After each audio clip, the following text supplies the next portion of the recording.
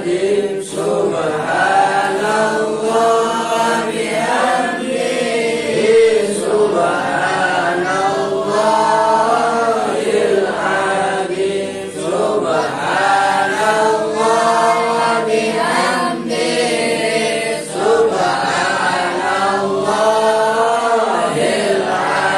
العظيم سبحان الله بحمده سبحان الله العظيم سبحان الله بحمده سبحان الله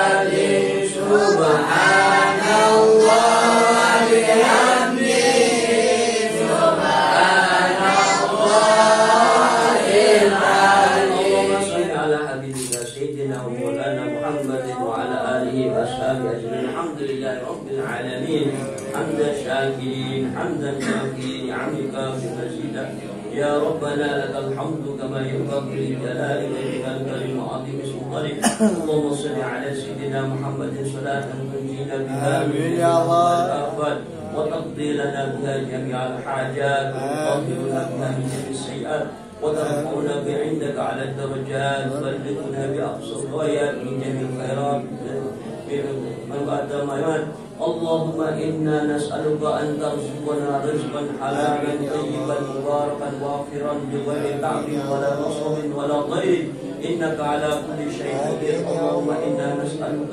ما سألك نبيك سيدنا محمد صلى الله عليه وسلم ونعوذ بك مما استعاذك نبيك سيدنا محمد صلى الله عليه وسلم وجميع أولياؤك والصالحون أجمعين يا رب العالمين اللهم يسر لنا أمورنا مع الراحة في قلوبنا اللهم يسر لنا أمورنا مع الراحة في قلوبنا اللهم يسر لنا أمورنا مع الراحة في قلوبنا بفضيلة وكرامة ومعجزة نبينا محمد صلى الله عليه وسلم وجميع الأولياء أجمعين اللهم ارحمنا والمسلمين اللهم ارزقنا والمسلمين اللهم افتح قلوبنا والمسلمين اللهم ارحم أمة سيدنا محمد اللهم اغفر لأمة سيدنا محمد اللهم استر لأمة سيدنا محمد اللهم اجبر لأمة سيدنا محمد برحمتك يا أرحم الراحمين بكرامة هذا الشهر الكريم يا أرحم الراحمين ارحمنا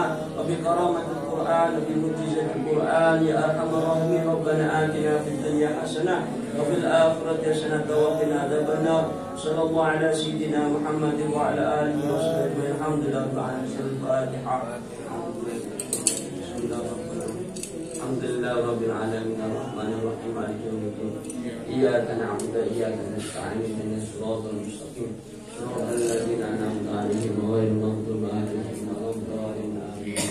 Assalamualaikum warahmatullahi wabarakatuh.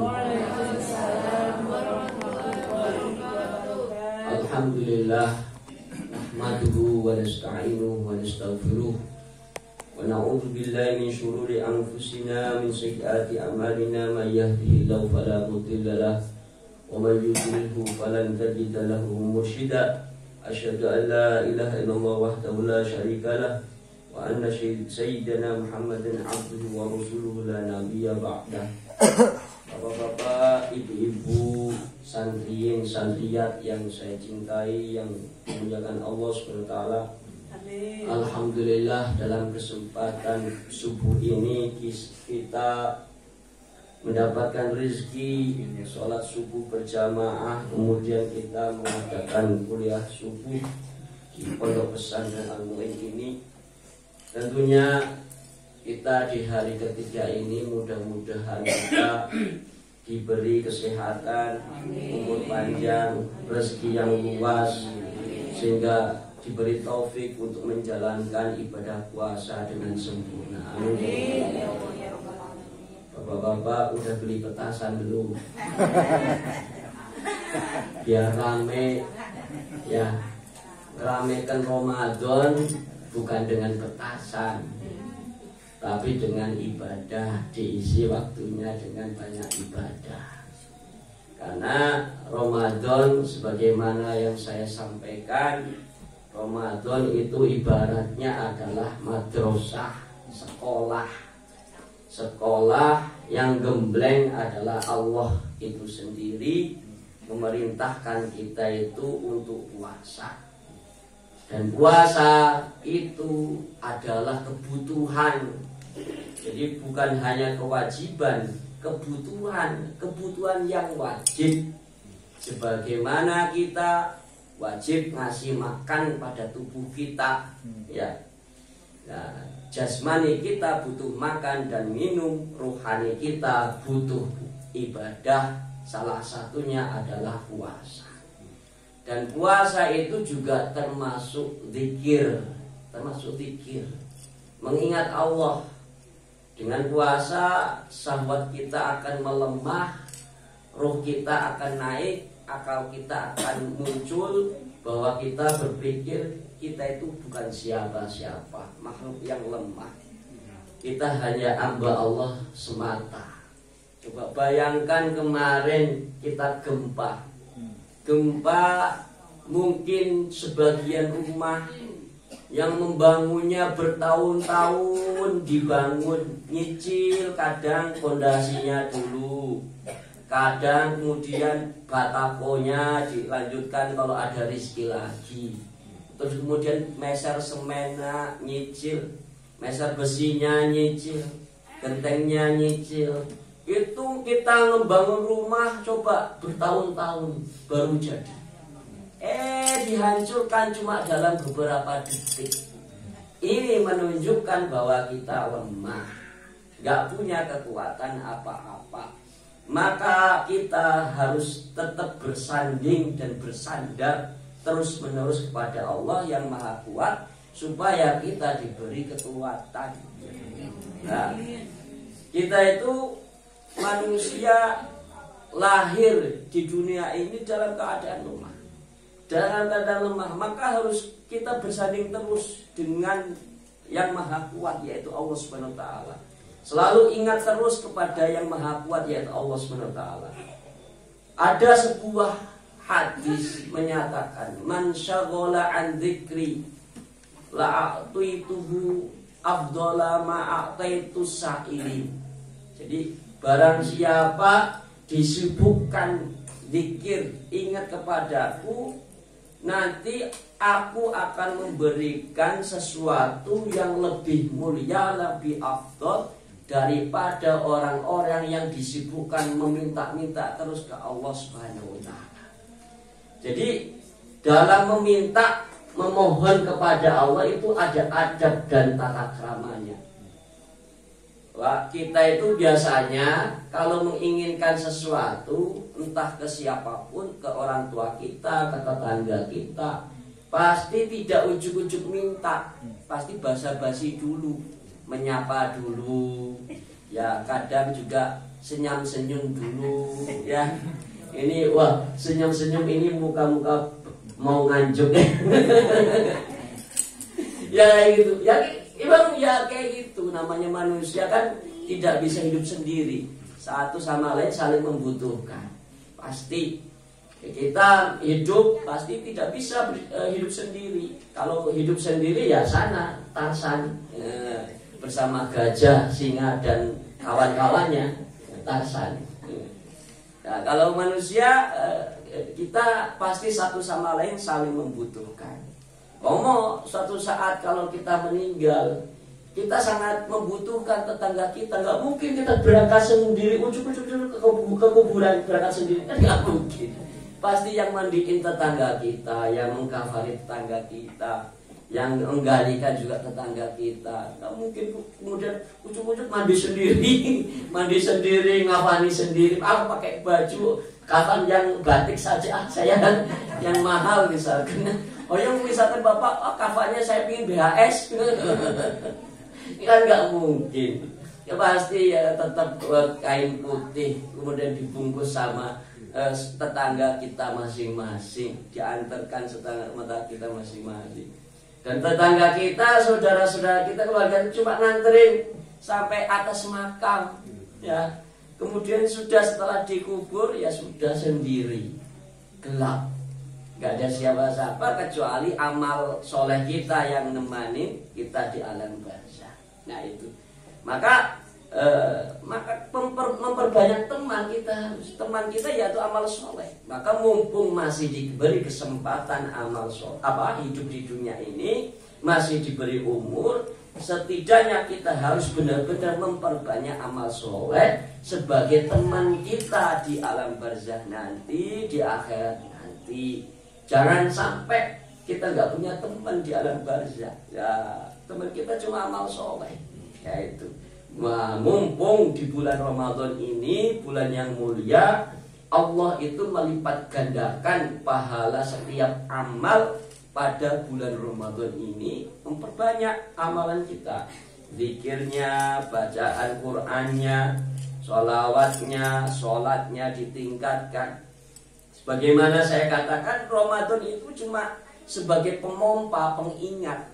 Jadi sebulan ini kita itu dididik untuk supaya ingat Allah dalam keadaan puasa, supaya 11 bulan ke depan kita keadaannya tetap seperti itu gitu, supaya terbiasa.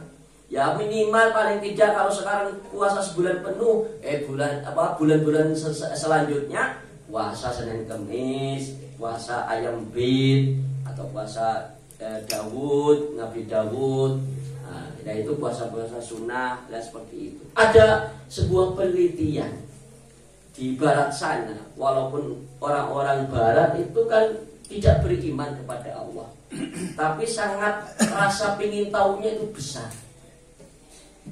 Bahwa penelitian kedokteran di barat sana, kita itu kan setiap makanan yang masuk dalam tubuh kita itu pasti mengandung racun, mengandung penyakit. Karena apa? Nah sekarang tuh semua makanan pasti di pestisida kok, diobatin, dikasih obat. Padi yang bapak tanam dipupuk pakai semen, dipupuk ya pakai bahan kimia, disemprot pakai bahan kimia, sampai akhirnya hama pun nggak mau mendekat. Ya gara-gara ada obat kimianya. Ya sehingga padi yang tumbuh itu mengandung bahan kimia, tidak murni lagi seperti yang dulu. Buah-buahan yang kita makan ya disemprot, dikasih obat supaya tumbuh, ada bahan kimianya. Sayur-sayuran juga sama. Jadi makanan-makanan yang dimakan oleh kita, entah itu snack, entah itu apa, makan ringan, pasti mengandung bahan pengawet. Ya, kopi yang kadang kita minum juga ada bahan pengawetnya. Semuanya mengandung bahan kimia pengawet, dan ini tentunya tidak jarang banyak mengandung penyakit. Ya. Kemudian kita makan. Oleh karena itu, umur orang sekarang itu kayaknya semakin pendek. Karena apa? Apa yang dimakan itu kadang mengandung bahan kimia. Beda dengan orang dulu. Ketika nanam nggak pakai obat-obatan, pakai pupuk kandang aja, sehat. Maka umurnya mereka panjang-panjang. Dan sekarang semua makanan itu mengandung bahan kimia, maka mengandung penyakit yang akhirnya kita makan.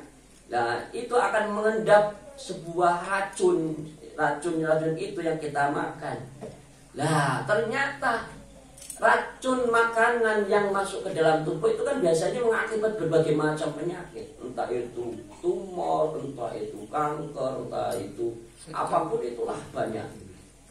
Kalau kankernya bapak sama ibu kan kanker kantong kering, kantong kering. Tapi alhamdulillah Allah itu maha adil. Jadi kalau orang kaya itu diberi penyakit kanker, kanker asli. Nah, yang obatnya itu sulit, harus berobat ke luar negeri. Tapi kalau bapak cuma kanker kantong kering saja, alhamdulillah.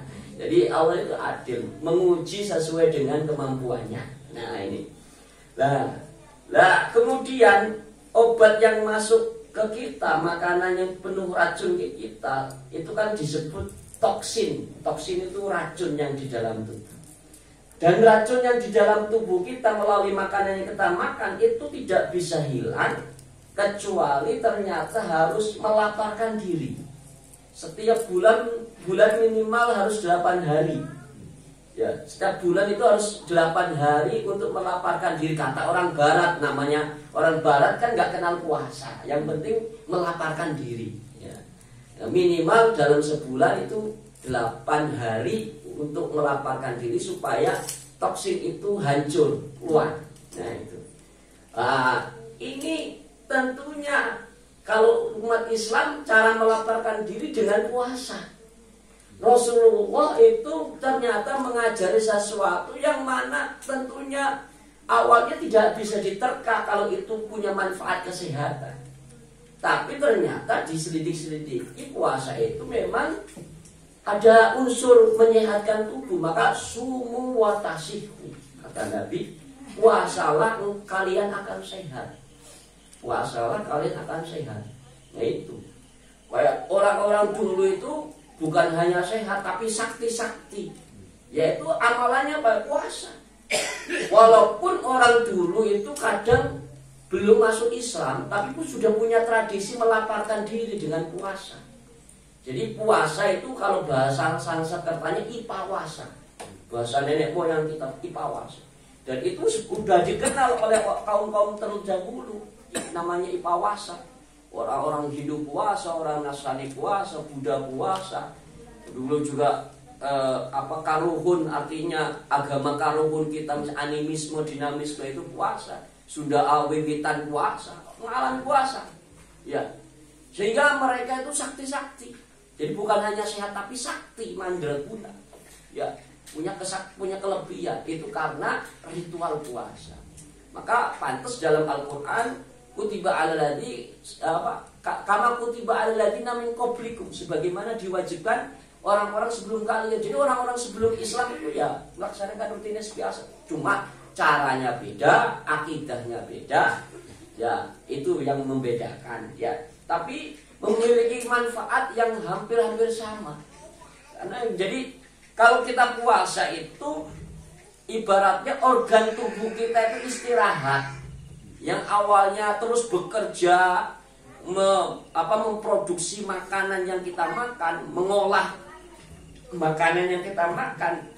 Nggak ada puasa kan jadi berhenti, istirahat. Nah di situ ketika istirahat, sel-sel itu memperbaiki, sel-sel dalam tubuh itu memperbaiki supaya baru lagi. Nah dari situlah nanti akan sehat. Nah kayak jangankan manusia, hewan pun itu banyak yang berpuasa. Coba perhatikan bapak-bapak, ibu-ibu kalau punya hayam. Hayam ketika bertelur, setelah bertelur ngengkremi telurnya. Tahu ngengkremi atau bahasa Sundanya ngengkremin apa? Hah? Nyelem. Pokoknya ngedeprok lah di atas indok. Lamun bapak-bapak ngengkremin indoknya tapi nggak pecah-pecah indoknya.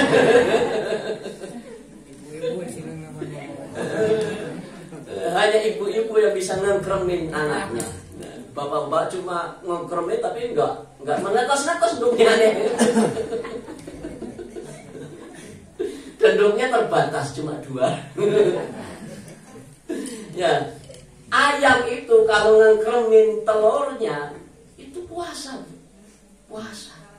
Ya, supaya telurnya itu menetas anak-anaknya menjadi baik, bagus, itu diengkremin ayamnya sambil puasa, nggak makan. Ya itu. Ya, ibu-ibu juga sama. Pingin anaknya soleh ya harus dipuasain, didoakan lah intinya. Pingin anaknya baik, ini anaknya berhasil sukses, itu dipuasain, diwiridin, difatehain, supaya masa depannya bagus. Nah itu sebagaimana ayam pun ngerti supaya netasnya itu baik, puasa. Nah, kalau ibu saya itu biasanya puasa weton itu wedal ya. Setiap wedal kelahiran saya itu ibu saya selalu menguasai. Ya seperti itu. Alhamdulillah, artinya perjalanan hidup saya itu ya kita bersyukur sekali, berterima kasih berkat doa ibu kita, ibu saya gitu. Menjadi mudah-mudahan menjadi harapan ibu saya, orang tua saya yang memberi manfaat untuk dunia dan akhirat. Ya itu. Ayam itu baru ayam yang berpuasa. Ular berpuasa. Ular itu kalau ingin ganti kulit puasa. Nah, berpuasa kalau ganti kulit itu. Jadi dia untuk memperbarui sel kulitnya menjadi lebih muda lagi, lebih kuat dan bisanya itu racunnya itu bisa kuat di mulutnya itu dengan puasa. Ular itu puasa. Kemudian contoh lagi kupu-kupu. Asal mula kupu-kupu itu dari apa? Dari ulet. Ulet itu kan yang hewan yang menjijikkan. Kalau kita sentuh kita jijik, terus gatel, membuat gatel atau ya, lah nggak disukai banyak orang, semua orang menjijik menjauh. Ya ulat itu. Lah ulat itu pingin supaya bisa terbang, supaya pingin kulitnya warna-warni bisa terbang, dia puasa. Akhirnya ulat itu puasa jadi kepompong, gantung di pohon, gantung beberapa hari di kepompong itu puasa. Nah setelah di dalam kepompong dibalut seperti itu, akhirnya dia punya sayap, punya warna yang indah, yang tadinya cuma bisa melangkah di pepohonan, dia bisa menjadi terbang. Yang awalnya itu nggak disukai orang, akhirnya dicintai orang. Ya, itu filosofinya bagi kita, ngambil pelajaran dari ulat. Supaya kita seperti ulat bisa terbang, punya warna-warni kulit, disukai banyak orang. Ya kita harus puasa. Pingin kalau bapak ibu pingin diangkat derajatnya, puasa. Ya itu. Nah ini, jadi alam semesta ini ya puasa. Alam semesta ini semuanya puasa.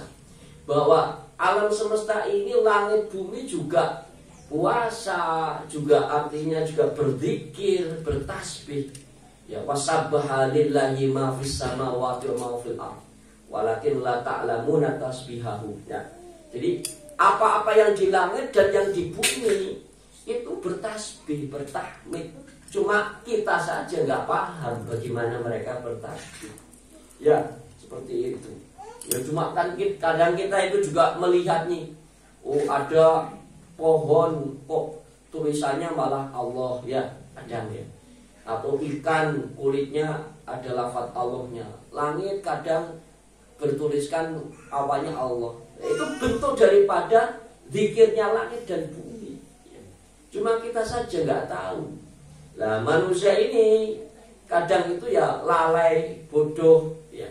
Sehingga perlu diingatkan. Maka Allah mengingatkannya ya dengan puasa ini, untuk supaya mengurangi syahwat kita. Ketika syahwat kita berkurang, nggak menguasai tubuh kita, maka itu kita ingat kembali kepada Allah bahwa kita itu lemah yang harus tetap bermunajat kepada Allah, dan supaya mengikut andilkan Allah dalam kehidupan kita untuk menyelesaikan seluruh persoalan hidup yang kita hadapi.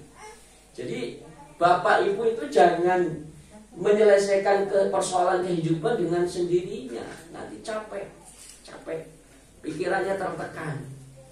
Kalau kita cuma mengandalkan otak, tenaga yang mana semakin lemah, kadang sakit-sakitan, kemudian situasi kondisi ekonomi terjepit, tertekan, pas-pasan.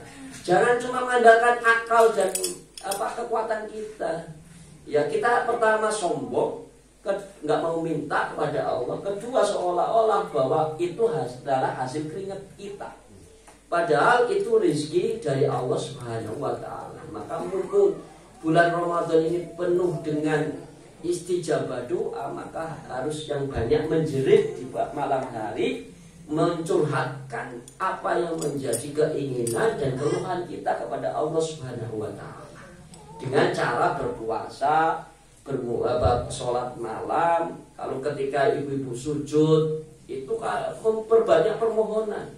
Ketika sujud nggak apa-apa, silakan mohon meminta dengan bahasa apapun. Allah paham kok. Allah paham kok. Tapi ya jangan dilafalkan di dalam hati saja. Ya Allah, ketika sujud, ya Allah, masalah saya banyak, utang saya banyak. Tolong ya Allah selesaikan, tolong ya Allah selesaikan. Itu terus. Anak saya solehkan ya Allah, kehidupan saya perbaiki ya Allah. Dalam sujud.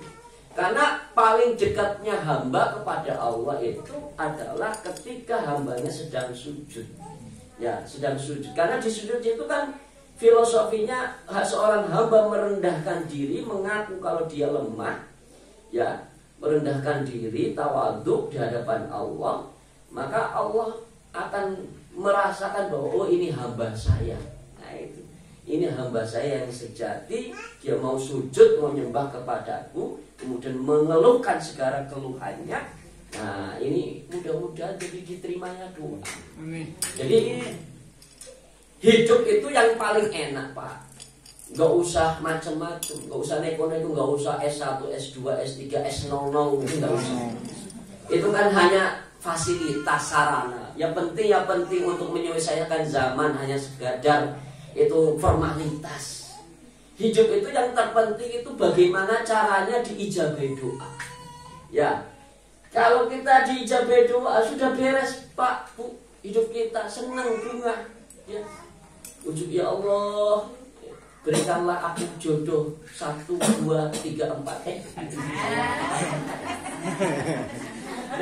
Nah itu langsung celing tiba-tiba.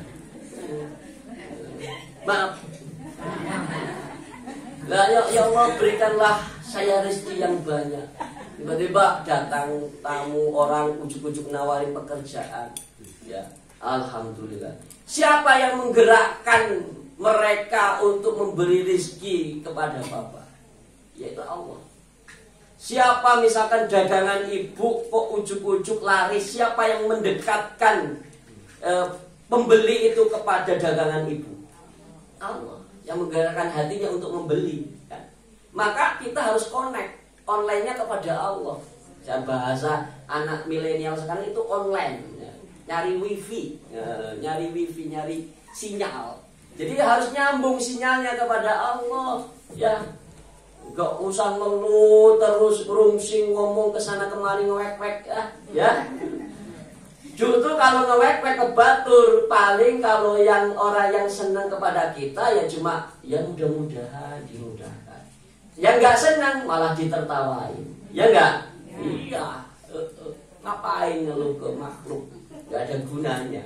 Jadi harus online-nya ke Allah, nyari sinyal ke langit, gitu. Nyari sinyal supaya makhluk langit yang namanya para malaikat ikut mendoakan kita, itu menggiringkan makhluk untuk supaya sayang kepada kita. Nah itu ya. Siapa coba misalkan yang menggerakkan supaya misalkan Abah Lili yang menggerakkan supaya menawarkan pekerjaan ke Mbak Lili supaya dapat rezeki, ya pasti Allah yang menggiringnya untuk supaya nawarin pekerjaan. Nah, ya Allah yang menggiringnya. Kadang kita itu lupa itu. Jadi lupa dikira bahwa yang menghasilkan rezeki itu adalah tenaga kita. Saya ketika ini hasil kerja saya. Bukan. Itu rezeki Allah. Ya, rezeki Allah. Orang keliling dagang kemana-mana nggak laku-laku. Kadang orang yang cuma gelar meja di depan rumah lakunya lebih banyak. Berarti kan bukan ikhtiar kita yang menentukan rezeki.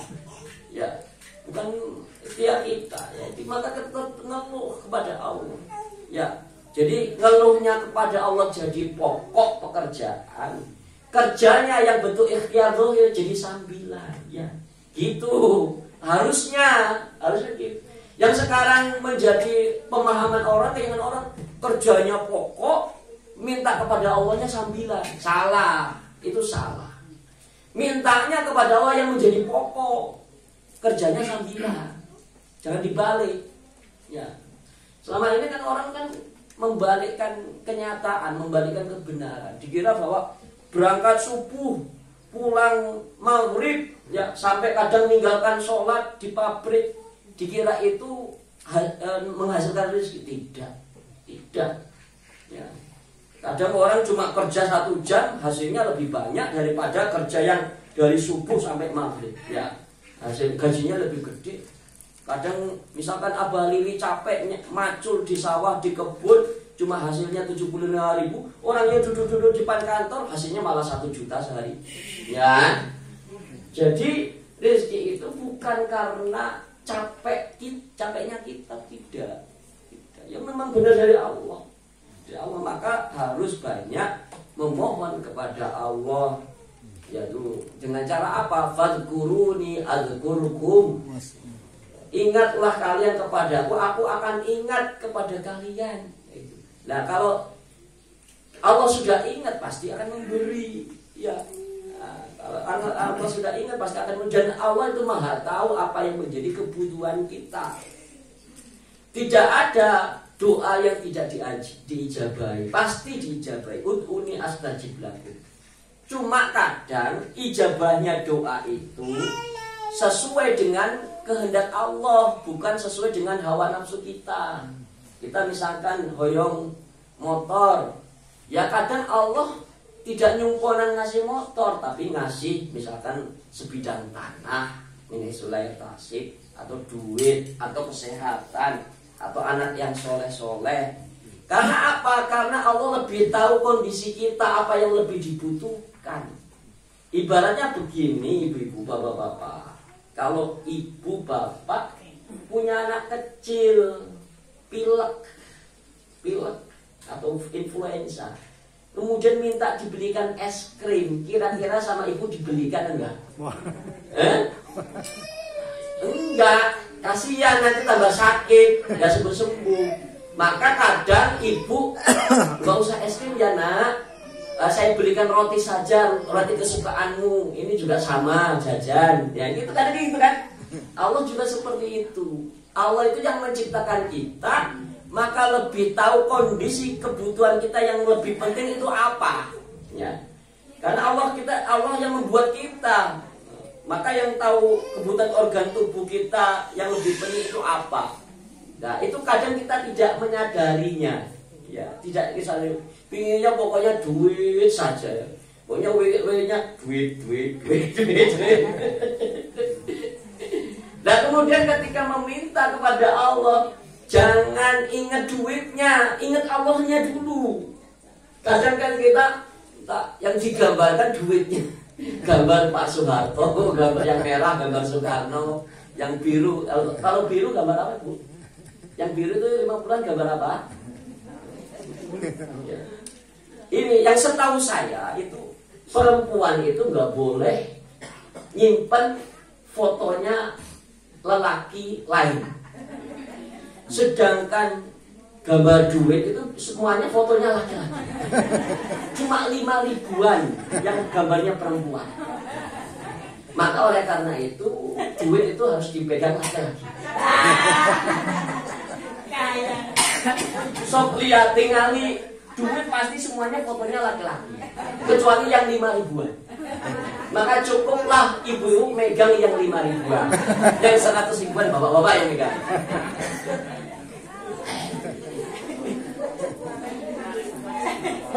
Oh ini yang menang nyalira ini. Ibu-ibu dah. Tuh ada dukungan.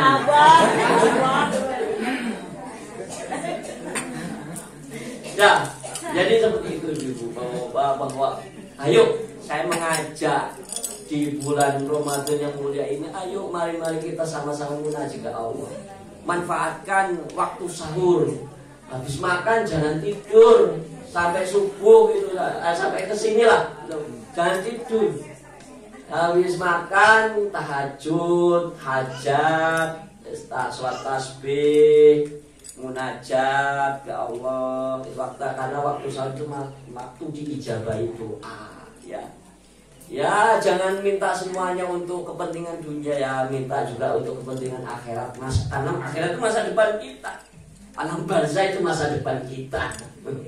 Minta keselamatan dunia dan akhirat, kemudian dipinterkan anak-anak kita, disukseskan anak-anak kita, disolehkan, kita diberi keluarga yang harmonis, tenang, rezeki yang luas, kita diberi taufik untuk ibadah, bisa semangat ibadah, taat kepada Allah Subhanahu wa taala, sehingga kita selamat dunia dan akhirat. Ya, itu saja dari saya, mohon maaf. Wassalamualaikum warahmatullahi wabarakatuh. Wassalamualaikum warahmatullahi wabarakatuh.